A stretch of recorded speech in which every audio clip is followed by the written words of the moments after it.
একেবারে বাবুর্চির রেসিপিতে তেহারি রান্না করেছি আপনাদের জন্য। দেখুন, প্রথমে আমি কড়াইতে 1.5 কেজি গরুর মাংস নিয়েছি। মাংসগুলো পিস পিস করে কেটে নিয়েছি, বেশি বড় না বেশি ছোট না।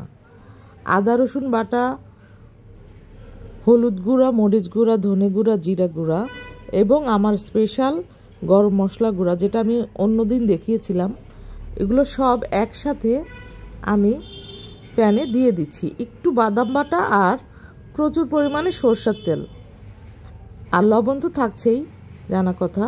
এবার এগুলোকে খুব সুন্দর করে ভালো করে মিশাতে হবে, যাতে মাংসের সাথে মশলা, তেল, লবণ সব মিশে যায়। এবার পেঁয়াজ বেরেস্তা করে নিয়েছি, সে বেরেস্তার অর্ধেকটা দিব আর বাকি অর্ধেক পরে দিব। আর কাঁচা পেঁয়াজ তো দিয়েছি।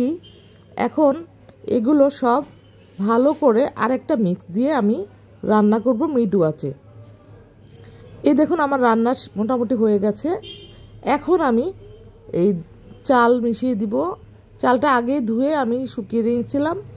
এখন চালের সাথে মাংস, মশলা এগুলো আর একটু ভালো করে মিশাতে হবে। খুব সাবধানে এবং ধীরে ধীরে ঠান্ডা মাথায় মেশাতে হবে, যাতে সব একসাথে ভালো করে মিশে। এখন আমি কিছু ছোট ছোট আলু, একদম গোল গোল খুব ছোট ছোট আলু, এগুলো ছিলে দিয়ে দিয়েছি। নতুন আলু তো, এগুলোর জন্য স্বাদ আরও বাড়বে। এবার গরম পানি দিলাম, আর পর্যাপ্ত পানি দিয়ে সাথে একটু দুধ দিয়েছি, যা আপনার স্বাদকে একেবারে চেঞ্জ করে দিবে ইনশাআল্লাহ। এবার আপনি এটাকে কিছুক্ষণ ঢেকে রাখবেন। অবশ্যই অনেক কাঁচামরিচ আর তুলে রাখা সেই বেরেস্তাগুলো দিয়ে। এই যে রান্না আমার শেষ। দেখুন কি সুন্দর, গ্রানটাও তো সেই, সারা ঘর গ্রানে ভরে গেছে। যাই হোক, এভাবে যদি রান্না করেন, আপনার পরিবারের সবাই এবং আপনার গেস্টরাও আপনার প্রশংসা করতে বাধ্য হবে ইনশাআল্লাহ। এই যে এবার সার্ভ করব। একটা সুন্দর পাত্রে সুন্দর করে একে একে তুলে নিব তেহারিগুলো।